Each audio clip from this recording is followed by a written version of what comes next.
Plants vs. Zombies, a classic tower defense game beloved by many because of its simple and fun gameplay, goofy yet charming art style, and iconic soundtrack, the great grandfather or granddaddy of many other games that would be released in the future. This is a franchise that has been unfortunately plagued by EA themselves, but controversies aside, this game stands out as the only game in the franchise that is EA free. Hello there, internet user. Today I'm gonna be talking to you about this gem of a video game and how I think it holds up to the present day.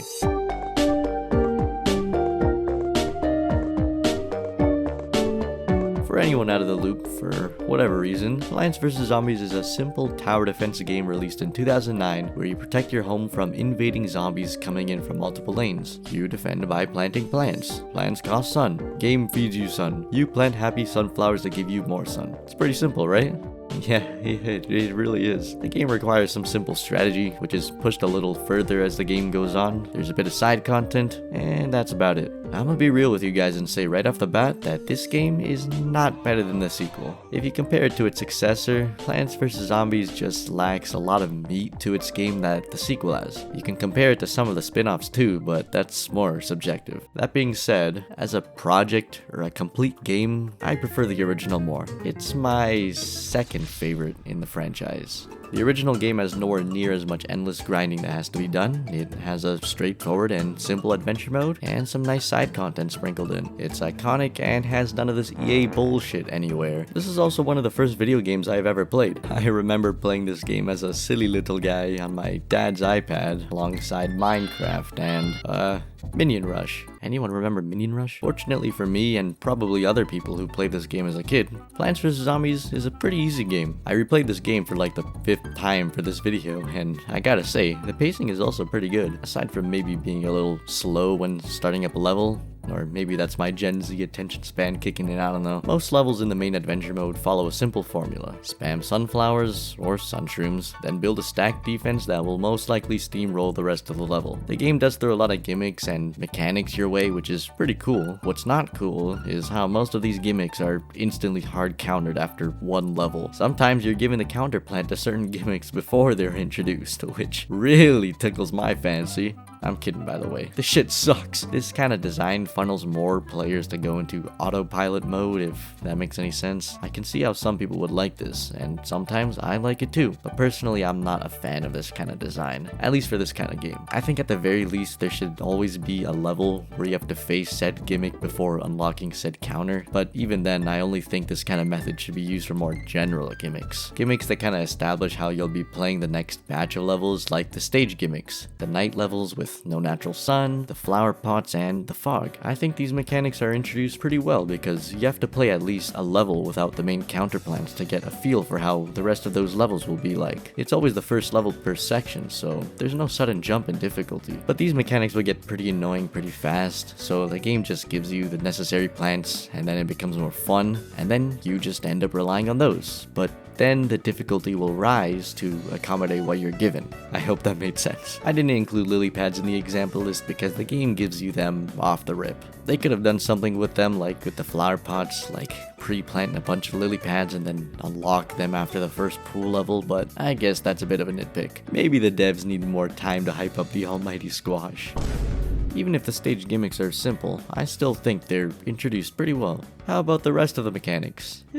Not so much. Like, take a look at this guy for example. Oh no, that zombie has a screen door. Good thing I just unlocked a fume shroom that shoots fumes that can pass through screen doors. Hey look, that's a really strong looking zombie. Good thing I just got this hypno shroom so I can use it the 2 times it'll be sent my way. Wait a minute, that's a jalapeno. Oh man, good thing I got it in time for the Zamboni that's about to climb those ladders into my backyard. I think you get the point. At least you get some counterplants a level after said gimmick is introduced. I think it's better to encounter and experience a mechanic without help before you're able to counter it. For example, the game throws these piece of shit scuba divers at you before you get the tangle kelp, so you get to actually use your brain a little bit and be like, oh okay, I guess I gotta keep him busy with some lily pads or something so my plants can see him. This is a strategy game we're talking about here. I don't think you should be fed simple solutions on a silver platter. But even with all that, I still think that these counterplants should not be a GG no rematch easy clap L plus ratio. They should be more like another option. Maybe an easier option, but something that does not instantly do the work for you, and preferably no one-trick ponies. Now you might be thinking, that's exactly what the other offensive or supportive plants are.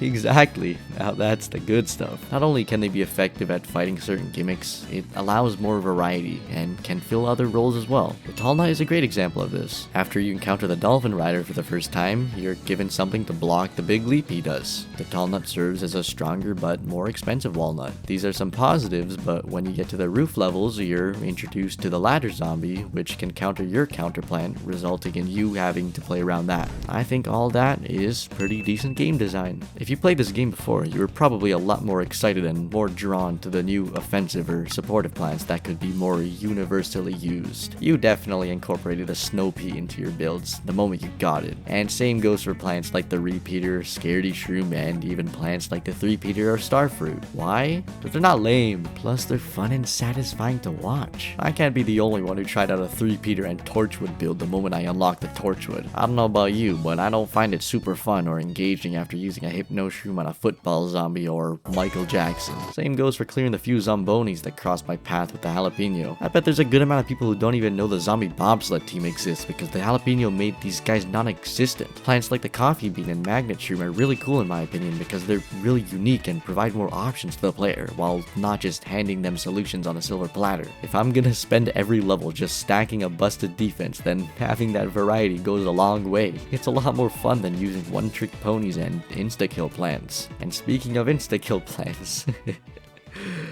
they're pretty stupid. Not sure what purpose they're supposed to serve, but the way I see it, they're supposed to be a last-ditch effort. It doesn't really help that when they're most likely to be useful, you will already have a defense capable of standing their ground. Also, you'll probably have an abundance of sun ready to use on expanding your defense. That's why I love the Cherry Bomb so much in Vase Breaker. Your sun is limited, so you can't afford to waste anything, but in case some bullshit comes your way, you can Cherry Bomb. But in adventure mode, the only purpose it serves in my opinion is to just speed up the levels, or to trivialize a lot of big boy zombies, most notably the Gargantuar. You would think that this behemoth of a zombie would actually pose a threat to your plants, but nah, it falls victim to the Cherry Bomb plus Squash tag team combo. Another downside to having so many insta-kills and counter plants that there's so few of these gimmicky zombies thrown your way. Like, these cooldowns don't do jack. I always got my next Hypno Shroom ready for the football zombie that I know will come during the final wave. I always got my Jalapeno ready for each of the 2 Zombonis coming my way. Why do I gotta waste a lane on these lame-ass split peas? They look lame as hell. It only serves as a pea shooter for most of the level. I want to spam my Starfruit. They only send like 2.5 miners my way. Starfruit makes these guys completely irrelevant. Why do I exist?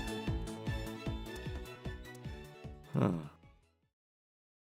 What's up with this dumbass cactus? It's a pea shooter, but oh, it can reach these balloon guys. The game only sends like 3 of them. You get the Blover on the next level, which makes Mr. Cactus over here useless. Also, it replaces the lantern, so what the fuck? You got 1, 2, 3, 4, 5, 6, 7, and 8 insta-kill plants. 9 if you count the Blover and Carl Fredrickson fanboy over here. 10 if you count boing. Man, that gives you a lot of room to work around the 2 Gargantuars per level, doesn't it? It's probably starting to sound like I don't like this game much, but trust me, bro, this game's got a lot of sauce, man. I'm almost done, I promise. Okay, calm down. This is partly why I think Plants vs. Zombies 2 is superior to the original. PvZ 2 just has so much more variety, even excluding the microtransactions. There's so much variety that I think it outweighs many downsides that game has. The plant food mechanic in that game may seem like it trivializes part of the game, but it only adds some needed depth and strategy. That game is actually pretty damn hard. Bullshit at times, believe it or not. There's a lot of gimmicks or mechanics thrown your way that are pretty interesting and fun to play around. For the most part, that is. Looking at you, Wizard Zombie. The first Gargantuar shows up at level 6 on the first main world. Like, goddamn, I'm getting PTSD from the Big Wave Beach levels. Let's just say my dad's credit card was involved. But anyway, the added difficulty, many worlds, and crazy variety in plants and zombies are big reasons why I think that game is superior. It's been a long time since I played that game though, but from what I remember, they did not feed you too many one-trick ponies or insta-kills. At least not enough to keep up with the shit ton of cool plants there are.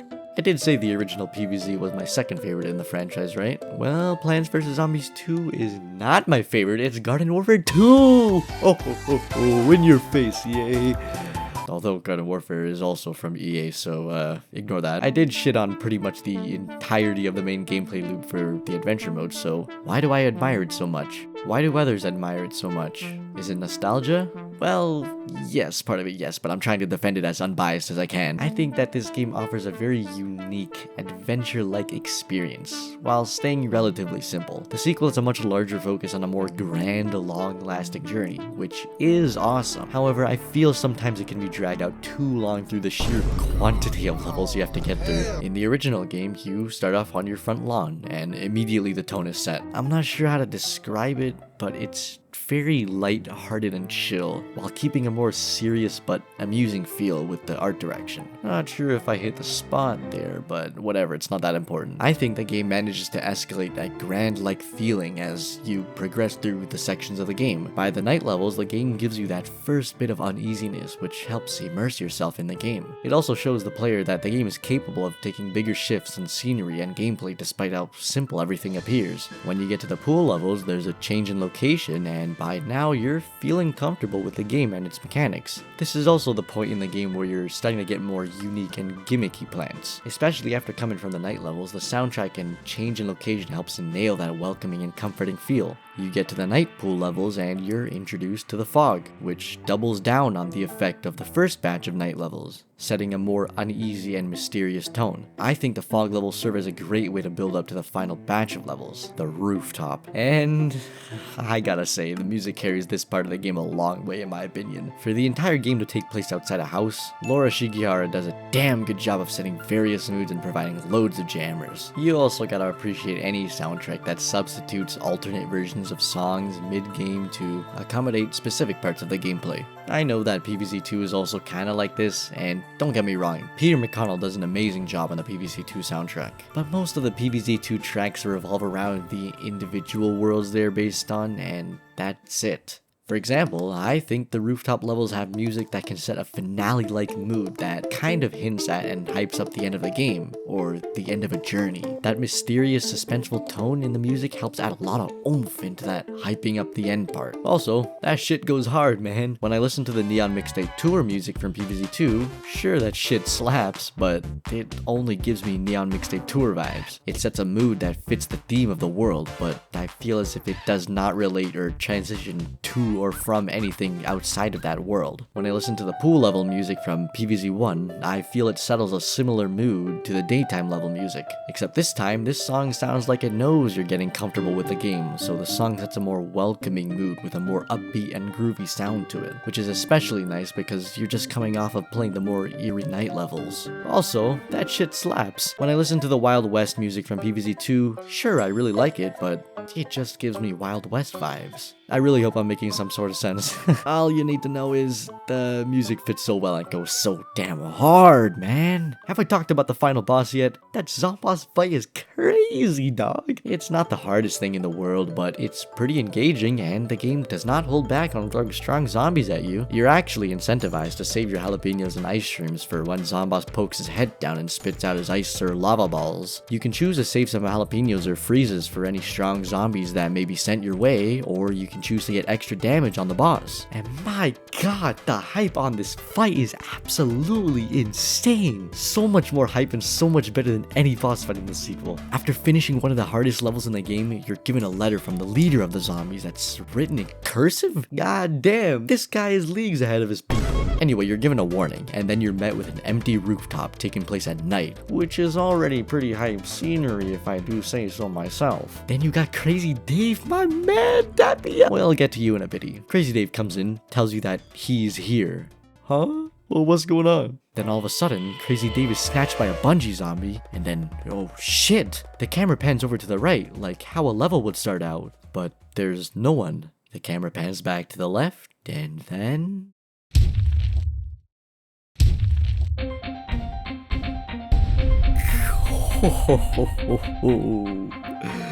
That is absolute cinema, man. This opening is partly the reason why this song is my favorite in the game. Playing this when I was younger was, oh my god, it was such a hype experience, man. This is off topic, but this roof is an absolute champion. That is a lot of weight it can withstand, even without the giant robot mech that just magically appears when the camera pans to the left. God damn! Not only that, but how big is this roof? How big is this house? You can see Zomboss throwing a giant van onto the roof, which, by the way, the roof withstands. But that van does not cover much surface area. I've also managed to go a long time without praising the art style of this game, and man, damn! Rich Werner, my man. Absolute legend. Plenty of games around the late 2000s went for a more realistic, more gritty approach that were more tailored for adults. Plants vs. Zombies is one of those few gems that managed to stand out with such creative and iconic designs. I mean, just look at the sunflowers. Oh, look at them just bobbing their heads back and forth, all happy.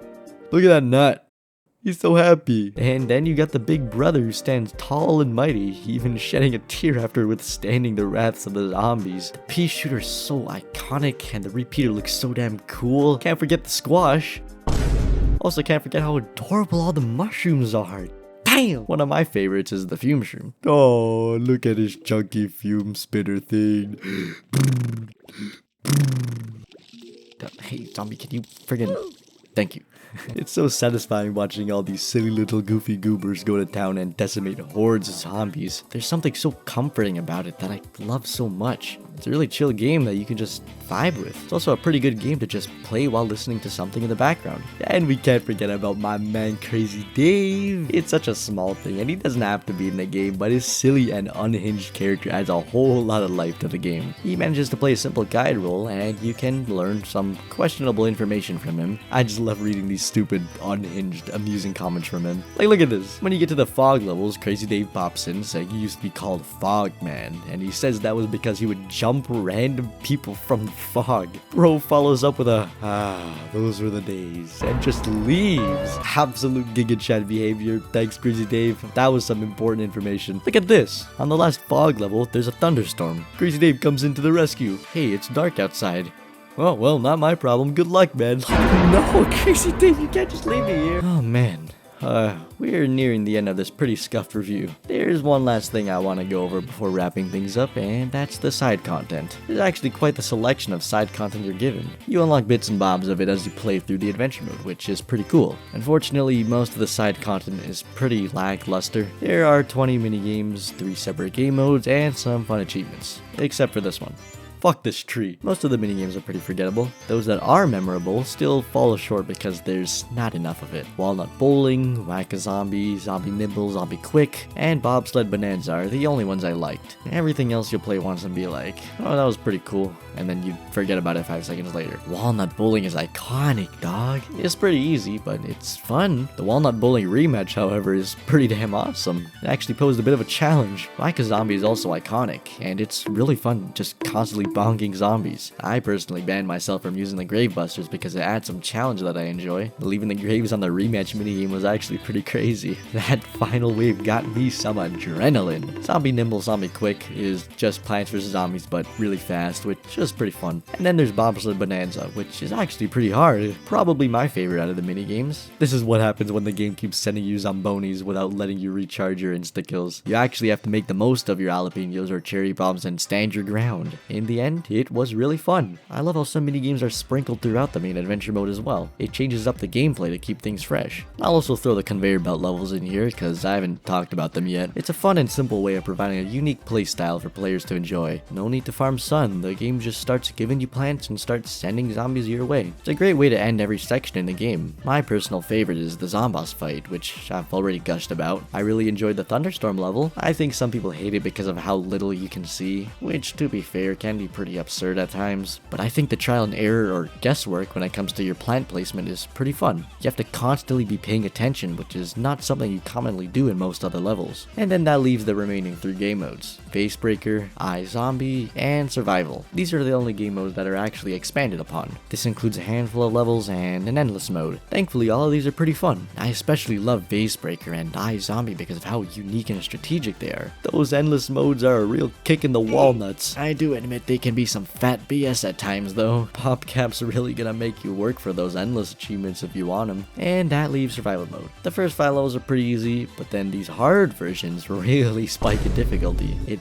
actually is kind of challenging. I remember being caught off guard when playing these hard levels. I just wanted to try a silly Gatling P plus Torchwood build, but yeah, that's a lot of zombies. If you're good at the game, you can probably handle these massive waves of zombies with cool strategies, but I caved and resorted to the cop cannons. The problem with sending loads of zombies at once is that the pure density of the zombies adds an artificial layer of difficulty, in my opinion. There aren't a lot of plants that can handle the density, regardless of how good they may be in the rest of the game, especially if you go into endless survival. Comp cannons become pretty much essential if you want to make it far. Another reason to praise Vasebreaker. The game does not send a bajillion zombies your way. You're given a select number of plants and zombies to face, then it's up to you to manage what you're given and manage the incoming zombies. This kind of difficulty is what makes Vasebreaker the GOAT. Even though it made me want to punch my monitor a few times, I think Vasebreaker is the best game mode in the game. But seriously, why the fuck do they gotta spawn a Gargantuan last second when I got nothing back? Come on!